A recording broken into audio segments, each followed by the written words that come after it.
The Strange Case of Dr. Jekyll and Mr. Hyde by Robert Louis Stevenson. Read by Steve Parker.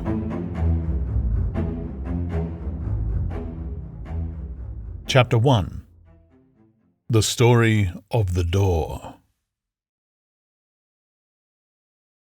Mr. Utterson, the lawyer, was a man of a rugged countenance that was never lighted by a smile. Cold, scanty, and embarrassed in discourse, backward in sentiment, lean, long, dusty, dreary, and yet somehow lovable. At friendly meetings, when the wine was to his taste, something eminently human beaconed from his eye. Something, indeed, which never found its way into his talk, but which spoke not only in these silent syllables of the after-dinner face, but more often and loudly in the acts of his life. He was austere with himself, drank gin when he was alone, to mortify a taste for vintages, and though he enjoyed the theatre, had not crossed the doors of one for 20 years. But he had an approved tolerance for others, sometimes wondering almost with envy at the high pressure of spirits involved in their misdeeds, and in any extremity inclined to help rather than to reprove. "I incline to Cain's heresy," he used to say quaintly. "I let my brother go to the devil in his own way." In this character, it was frequently his fortune to be the last reputable acquaintance and the last good influence in the lives of down-going men. And to such as these, so long as they came about his chambers, he never marked a shade of change in his demeanour. No doubt the feat was easy to Mr. Utterson, for he was undemonstrative at the best, and even his friendship seemed to be founded in a similar catholicity of good nature. It is the mark of a modest man to accept his friend's circle ready-made from the hands of opportunity, and that was the lawyer's way. His friends were those of his own blood, or those whom he had known the longest. His affections, like ivy, were the growth of time. They implied no aptness in the object. Hence, no doubt, the bond that united him to Mr. Richard Enfield, his distant kinsman, the well-known man about town. It was a nut to crack for many, what these two could see in each other, or what subject they could find in common. It was reported by those who encountered them in their Sunday walks that they said nothing, looked singularly dull, and would hail with obvious relief the appearance of a friend. For all that, these two men put the greatest store by these excursions, counted them the chief jewel of each week, and not only set aside occasions of pleasure, but even resisted the calls of business, that they might enjoy them uninterrupted. It chanced on one of these rambles that their way led them down a by-street in a busy quarter of London. The street was small and what is called quiet, but it drove a thriving trade on the weekdays.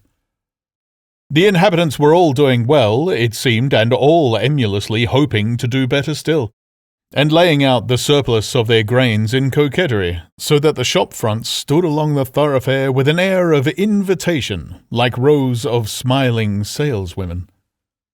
Even on Sunday, when it veiled its more florid charms and lay comparatively empty of passage, the street shone out in contrast to its dingy neighbourhood like a fire in a forest, and with its freshly painted shutters, well-polished brasses, and general cleanliness and gaiety of note, instantly caught and pleased the eye of the passenger. 2 doors from one corner, on the left hand going east, the line was broken by the entry of a court, and just at that point a certain sinister block of building thrust forward its gable on the street. It was 2 stories high, showed no window, nothing but a door on the lowest story, and a blind forehead of discoloured wall on the upper, and bore in every feature the marks of prolonged and sordid negligence. The door, which was equipped with neither bell nor knocker, was blistered and disdained. Trumps slouched in the recess and struck matches on the panels. Children kept shop upon the steps. The schoolboy had tried his knife on the mouldings, and for close on a generation, no one had appeared to drive away these random visitors or to repair their ravages. Mr. Enfield and the lawyer were on the side of the by-street, but when they came abreast of the entry, the former lifted up his cane and pointed. "Do you ever remark that door?" he asked, and when his companion had replied in the affirmative, "It is connected in my mind," added he, "with a very odd story." "Indeed," said Mr. Utterson, with a slight change of voice. "And what was that?" "Well, it was this way," returned Mr. Enfield. "I was coming home from some place at the end of the world about 3 o'clock of a black winter morning, and my way lay through a part of town where there was literally nothing to be seen but lamps. Street after street, and all the folks asleep. Street after street, all lighted up as if for procession, and all as empty as a church. Till at last I got into that state of mind when a man listens and begins to long for the sight of a policeman. All at once I saw two figures, one a little man who was stumping along eastward at a good walk, and the other a girl of maybe 8 or 10 who was running as hard as she was able down a cross street. Well, sir, the two ran into one another, naturally enough, at the corner, and then came the horrible part of the thing, for the man trampled calmly over the child's body and left her screaming on the ground. It seems nothing to hear, but it was hellish to see. It wasn't like a man, it was like some damned juggernaut. I gave a few halloa, took to my heels, collared my gentleman, and brought him back to where there was already quite a group about the screaming child. He was perfectly cool and met no resistance, so ugly that it brought out the sweat on me like running. The people who had turned out were the girl's own family, and pretty soon the doctor, for whom she had been sent, put in his appearance. Well, the child was not much the worse, more frightened, according to the sawbones. And there you might have supposed would be an end to it, but there was one curious circumstance.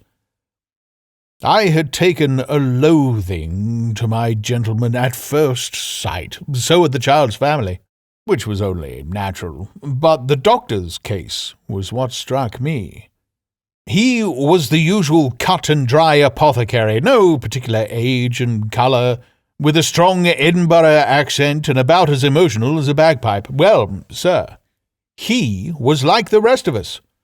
Every time he looked at my prisoner, I saw that Sawbones turn sick and white with desire to kill him. I knew what was in his mind, just as he knew what was in mine, and killing being out of the question, we did the next best. We told the man we could and would make such a scandal out of this as should make his name stink from one end of London to the other. If he had any friends or any credit, we undertook that he should lose them. And all the time, as we were pitching it in red hot, we were keeping the women off him as best we could, for they were as wild as harpies. I never saw a circle of such hateful faces. And there was the man in the middle with a kind of black, sneering coolness. Frightened, too, I could see that. But carrying off, sir, really, like Satan.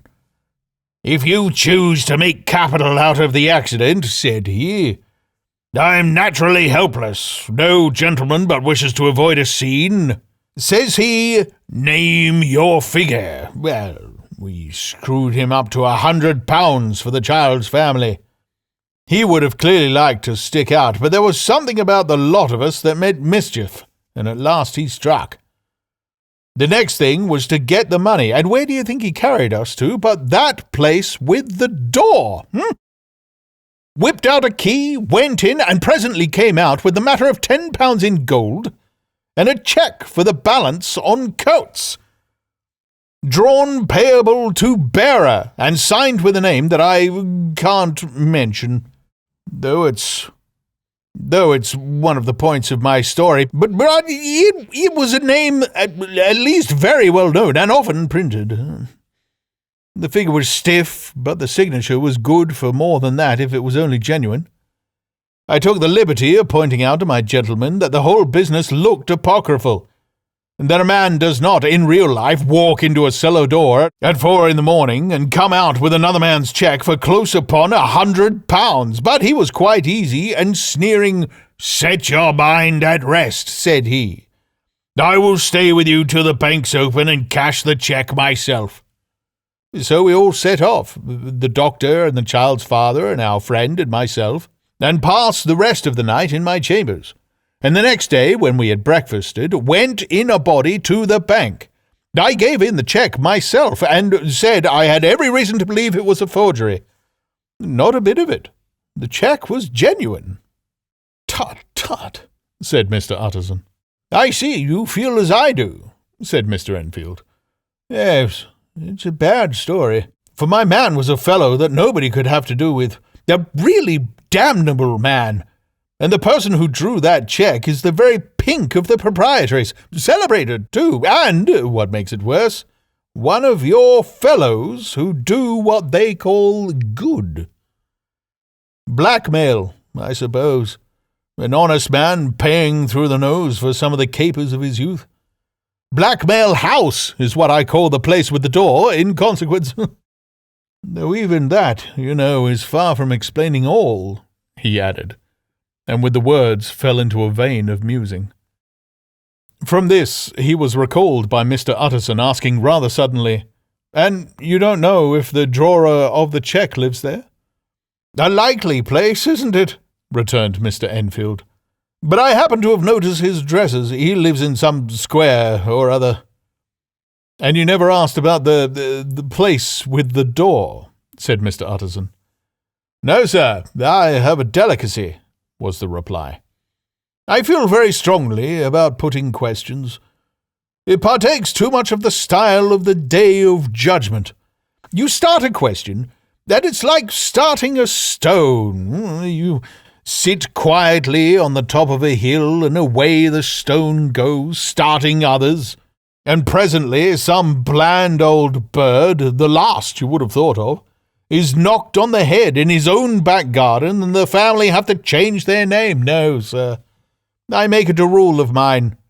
The more it looks like Queer Street, the less I ask."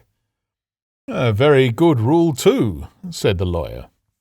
"But I have studied the place for myself," continued Mr. Enfield. "It seems scarcely a house. There is no other door, and nobody goes in or out of that one, but once in a great while the gentleman of my adventure. There are 3 windows looking on the court of the first floor, none below. The windows are always shut, but they're clean.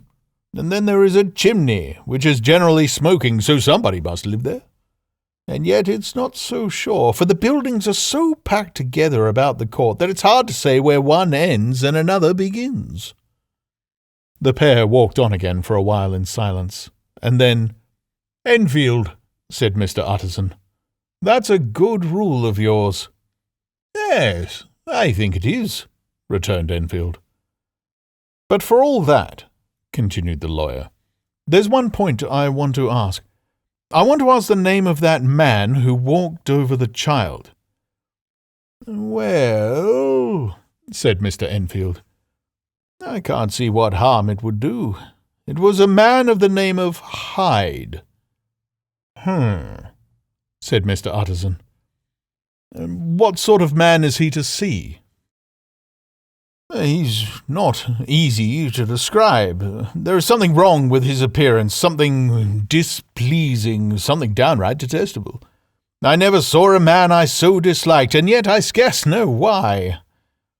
He must be deformed somewhere. He gives a strong feeling of deformity, although I couldn't specify the point. He's an extraordinary-looking man, and yet I really can name nothing out of the way. No, sir, I can make no hand of it. I can't describe him, and it's not for want of memory, for I declare I can see him this moment." Mr. Utterson again walked some way in silence, and obviously under a weight of consideration. "You're sure he used a key?" he inquired at last. "My dear sir," began Enfield, surprised out of himself.